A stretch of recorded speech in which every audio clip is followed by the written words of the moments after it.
నమ్మి నమ్మి మనుషులను నీవు నమ్మి నమ్మి పరువాలు మోసపోయావు పరువాలు మోసపోయావు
పరలోక జీవంబు మన కాపును ఆ ప్రభువు మన పాపము దూరుడే వినాశాలు నా బ్రతుకు దినములో వేసుకున్న నా స్థితిగతులే మారి నీ సన్నిధిలో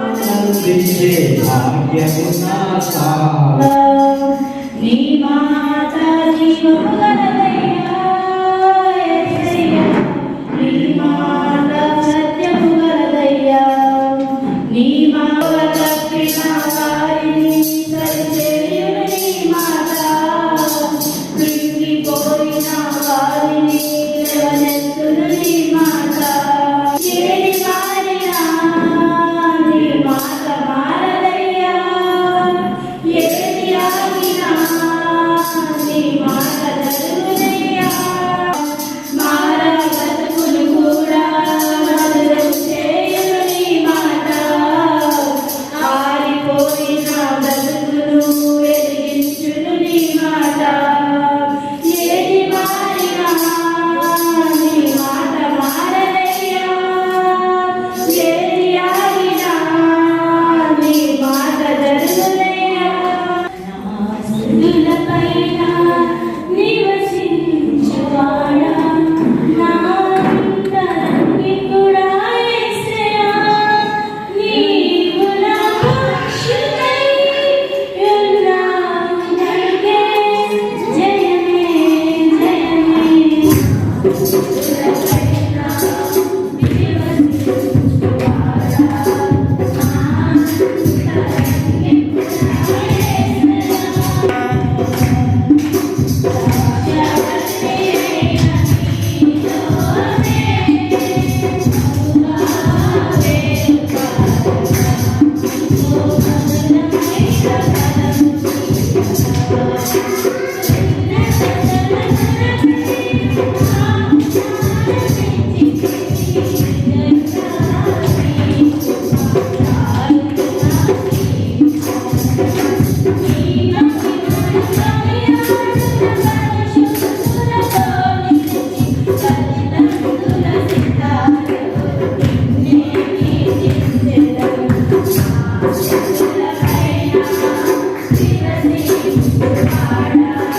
నేను ఓడిపోయా నా పక్షాలు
ప్రేమించిన మా పరమ తండ్రి పరిశుద్ధుడా, మీకు వందనాలు వందనాలు నాయన, వందనాలు తండ్రి, వందనాలు ప్రభా. మా సంఘంలో ఉన్న ప్రతి కుటుంబమును మీ కృపగల రెక్కల కింద మమ్మల్ని భద్రపరిచి కాచి కాపాడండి తండ్రి. మీకు వందనాలు, స్తుతులు స్తోత్రం స్తోత్రం స్తోత్రం నాయన. మా పిల్లలు పరీక్షలు రాయించున్నారు, పరీక్షలకు సిద్ధపడుచున్నారు తండ్రి. అందరికీ మంచి ఆరోగ్యములు, జ్ఞాపక శక్తి, చక్కగా రాయగలిగిన స్కిల్స్ బిడ్డలకు దయచేయండి, మంచి మార్కులు బిడ్డలకు దయచేయండి. అయ్యా మీ బిడ్డలముగా మా కుటుంబాలు ఫ్లరిష్ చూడగా మా మనసును స్థిరపరచండి నాయన. చక్కగా అర్థం చేసుకునే మనసు మాకు దయచేయండి, వాక్యానుసారంగా నడుచుకునే శక్తిని మాకు దయచేయండి. పరిశుద్ధాత్మదేవుడు మీకే స్థితులు స్తోత్రము చెల్లించుకుంటూ తండ్రి కూడి వచ్చిన వారిని బట్టి అందరికీ ప్రభు స్థిరపరిచి బలపరచున్నారు. యేసు క్రీస్తు నామములో అడిగి వేడుకుంటున్నాను తండ్రి, ఆమేన్. పరిశుద్ధ లేఖనాల నుంచి తీసుకున్నాం. మన స్థితి, మన యొక్క పరిస్థితి ఎలా ఉందో చూసుకొని సరి చేసుకొని ముందుకు వెళ్ళడానికి ప్రయత్నం చేయాలి. కృంగిపోకూడదు, అట్లాగే ఆగిపోకూడదు. మరలా దేవుడితో నడవాలి. హల్లెలూయా. యోహాను సువార్త 15వ అధ్యాయం 5వ వచనం. యోహాను సువార్త, నా యందు నిలిచియుండును, నేను ఎవరి యందు నిలిచియుండును వాడు బహుగా ఫలించును. నాకు వేరుగా ఉండి మీరేమీ చేయలేరని దేవుని లేఖనాలు మనకి తెలియజేస్తున్నాయి. ద్రాక్షావల్లిని నేను, తీగలు మీరు. నువ్వు నేను ఎట్లా ఉండాలంటే ఒక కొమ్మలాగా ఉండాలి, ఒక బ్రాంచ్ లాగా ఉండాలి, ఒక లీఫ్ లాగా మనము ఉండకూడదు. లీఫ్ ఏం చేసింది? అప్పుడప్పుడు వచ్చింది, వెళ్ళింది. ఒక కాలంలో వస్తుంది, కాలంలో అట్లా మనం ఉండకూడదు. కొమ్మలాగా ఉండాలని ప్రభు నామములో మీకు మనవి చేయించున్నాను. అందుకని ఉన్నాడు దేవుడి మనం ద్రాక్షావల్లిని నేను, తీగలు మీరు. ఎవరు నా యందు నిలిచియుండునో, నేను ఎవరి యందు నిలిచియుండునో వాడు బహుగా. చూడండి, తన ఐశ్వర్యం బట్టి అతిశయించు వారు దేనిని బట్టి అతిశయపోవాలనగా నీతి న్యాయము జరిగించున్న యెహోవాను నేనే అని గ్రహించి నన్ను పరిశీలనగా తెలుసుకున్నట్టును బట్టి అతిశయం. చూసారా, దేవుని బట్టి నువ్వు నేను అతిశయించాలి. అయా, నువ్వు నీతి న్యాయమును జరిగించువాడు, కృప కలిగిన దేవుడు, కనికరమ కలిగిన దేవుడు, నీవు నమ్మదగిన దేవుడు అని ఆ దేవుని బట్టి నువ్వు నేను అతిశయించాలి. కానీ నీ పాకెట్ మనీ, నీకున్న బంగారాన్ని బట్టి, నీకున్న ఆస్తిని బట్టి, నీకున్న ధైర్యాన్ని బట్టి, నీకున్న శక్తిని బట్టి అతిశయించకూడదని ప్రభు నామములో మీకు మనవి చేయించున్నాను. హల్లెలూయా. దిస్ ఇస్ అతిశయించాలని ప్రభు నామములో మీకు మనవి చేయించున్నాను. మరి ఏమన్నాడు? యెహోవాను నమ్మువాడు ధన్యుడు, యెహోవా వానికి ఆశ్రయంగా ఉండును. చూసారా, దేవుడు నమ్మితే దేవుడు మనకి ఆశ్రయంగా ఉంటాడు. నీ స్థితి పచ్చగా ఉంటుంది. ఇబ్బందులు రావచ్చు, ఒడిదుడుకులు రావచ్చు, ఉపద్రవాలు రావచ్చు, అయినా కానీ దాని విషయంలో నువ్వు భయపడవు. వర్షం లేని సంవత్సరమున కాపు మానదు, వర్షం అంటే మన దగ్గర డబ్బు లేకపోవచ్చు, మన దగ్గరికి బంధువులు రాకపోవచ్చు, అయినా కానీ చింత ఉండదు, కాపు మానదు. నీవు నేను నమ్మిన దేవుడు ఎర్ర సముద్రమును పాయలుగా చేసిన దేవుడు. ఆమేన్. కనుక మనం ఈ దేని విషయంలో భయపడకుండా ధైర్యంగా ఉండాలని ప్రభు నామములో మీకు మనవి చేయించున్నాం. మరి 5వ యెహోవా ఇలా సెలవిచ్చుచున్నాడు, నరులను ఆశ్రయించు శరీరులను తనకు ఆధారముగా చేసుకొనుచు, మనుషులను ఆధారంగా చేసుకొనుచు, తన హృదయమును యెహోవా మీద నుండి తొలగించుకొని వాడు దేవుని మీద నుంచి తన హృదయాన్ని తొలగించుకుని వారు శాపగ్రస్తుడు. అతడు నీ యందు విశ్వాసం ఉంచి ఉన్నాడు. యెహోవాయే నిత్యాశ్రయ దుర్గము, యుగయుగములు యెహోవాను నమ్ముకొనుడు. వారి ధాన్య ద్రాక్షరసములు విస్తరించిన నాటి సంతోషము కంటే అధికమైన సంతోషము నీవు నా హృదయంలో పుట్టించింది. చేసుకోవాలి. గాడ్లీ ఉమెన్, హల్లెలూయా, గాడ్లీ ఉమెన్. మరి ఒక భక్తి కలిగిన స్త్రీగా, ఒక భక్తి కలిగిన పురుషులాగా మనం ఎదగాలని ప్రభు కోరుకుంటున్నాను. దేవుని ఉగ్రత సడన్ గా మన మీదకి వస్తుంది, అయ్యో అని అడవుడి చెందకూడదు. మనం ప్రశాంతంగా ఉండాలి, పిలిచినప్పుడు ప్రశాంతంగా వెళ్ళిపోవాలి. ఆమేన్. అందుకనే మనము మందు తాగి మత్తులాగా ఉండకూడదు, తిండిపోతులాగా ఉండకూడదు, నిద్రపోతులాగా మనం ఉండకూడదని ప్రభు నామములో మనకి దేవుడు హెచ్చరిస్తున్నాడు. మన చదవమ్మా, తిండి వలనను, మత్తు వలనను, ఐహిక విచారం అంటే ఏంటంటే నేనేం కట్టుకోవాలి, నేనేం తినాలి, నా పిల్లల సంగతి ఏంటి, వీటి గురించి ఆలోచన చేస్తాను. ఆలోచన చేయకండి, దేవుని గురించి ఆలోచన చేయండి. నీ పిల్లలను, నీ స్థితిని అన్ని దేవుడికి అప్పచెప్పండి. ఆమేన్. ఇది ఐహిక విచారం అంటారు. మంచి విత్తనాలు మంచి నెలలో పడి 30 దంతులుగాను 60 దంతులుగాను 100 దంతులుగా ఫలించాయి. కొన్ని విత్తనాలు ఎక్కడ పడి? ముళ్ళ కంపలో పడి. కొన్ని విత్తనాలు ఎక్కడ పడి? ముళ్ళ కంపలో నుంచి విత్తనాలకు చెట్లు అయితే వచ్చినాయి, కానీ ఈ ముళ్ళ కంపలు ఏం చేస్తున్నాయి? ఆ చెట్లని అణిచివేసేస్తున్నాయి. అంటే మనలో ఉన్న ఐక విచారం, మనలో ఉన్న ఆందోళన, మనలో ఉన్న అభద్రతా భావం, ఇవన్నీ మన గ్రోత్ ఏం చేస్తుందంటే మన అభివృద్ధిని అణచివేసేసింది. అందుకని ఐహిక విచారములు మీరు విచారించొద్దని ప్రభునామములు మీకు మనవి చేయించున్నాను.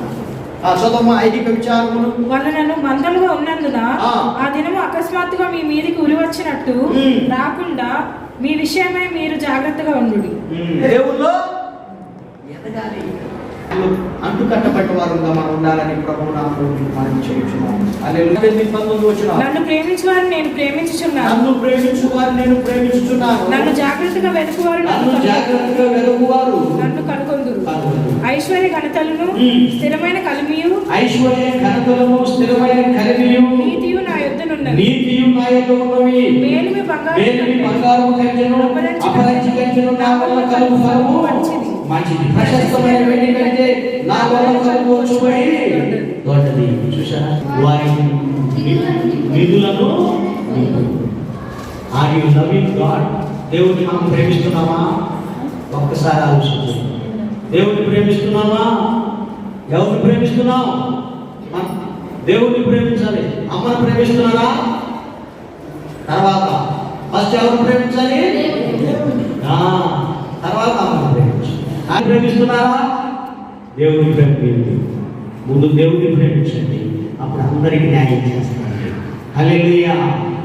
దేవుడిని ప్రేమించకుండా మన సొంత ప్రయత్నాలు మనం చేస్తే దానివల్ల మనకి మేలు కలిగిందని ప్రభు నామములో మనం చేస్తున్నాం. హల్లెలూయా. అందుకనే 32వ వచనం, కావున పిల్లలారా, అదే అధ్యాయం 32. మాట ఆలకించుడి, నా మాట ఆలకించుడి, నా మార్గంలో అనుసరించు వారు ధన్యులు. సర్వసంపదలు మీ అంతే గుప్తములైనవని లేఖనాల్లో రాయబడి ఉంది. కనుక నాయన ప్రభా, మేము ఎడన ఆయన మనసుచ్చి నడుచుకోవడానికి ప్రభు సూచించండి. తండ్రి, మీలో ఫలింపని ప్రతి తీగలు మీరు ఆయన తీసివేస్తారయ్యా. మీలో మేము ఫలించడానికి ప్రభు చూపించండి. ప్రార్థన చేయడం, వాక్యం చదువుటందు, ప్రార్థించుటందు, నాయన ఇతరులకు మీ ప్రేమను ప్రకటించుటందు మేము అయ్యా పరిగలిగిన వారమై ప్రభు చూపించండి. మా పిల్లలను, మా కుటుంబాలను, మా పనులను, పరిచర్యను, ప్రయాణాలను మీరు తోడు ఉండండి, సహాయం చేయండి. ప్రతి కుటుంబాన్ని ప్రభా దీవించి ఆశీర్వదించండి, సహాయం చేయమని తండ్రి. మీకు వందనాలు ప్రభా. ఎవరికి ఎండ దెబ్బ, పగలు ఎండ దెబ్బ తగలకుండా కాపాడండి. రాత్రి వెరిన దెబ్బ తగలకుండా కాపాడమని వెతులాడుచున్నాను తండ్రి. తండ్రి మీకు ఘనత, మహిమ, ప్రభావం మీకు ఆలోచించుకుంటాం. ఎత్తబడిన మాటలు మా హృదయంలో మేము జ్ఞాపకం ఉంచుకున్నట్టు ప్రభు చూపించున్నాను. యేసుక్రీస్తు నామములో అడిగిపెట్టుకుంటున్నాను తండ్రి. ఆమేన్.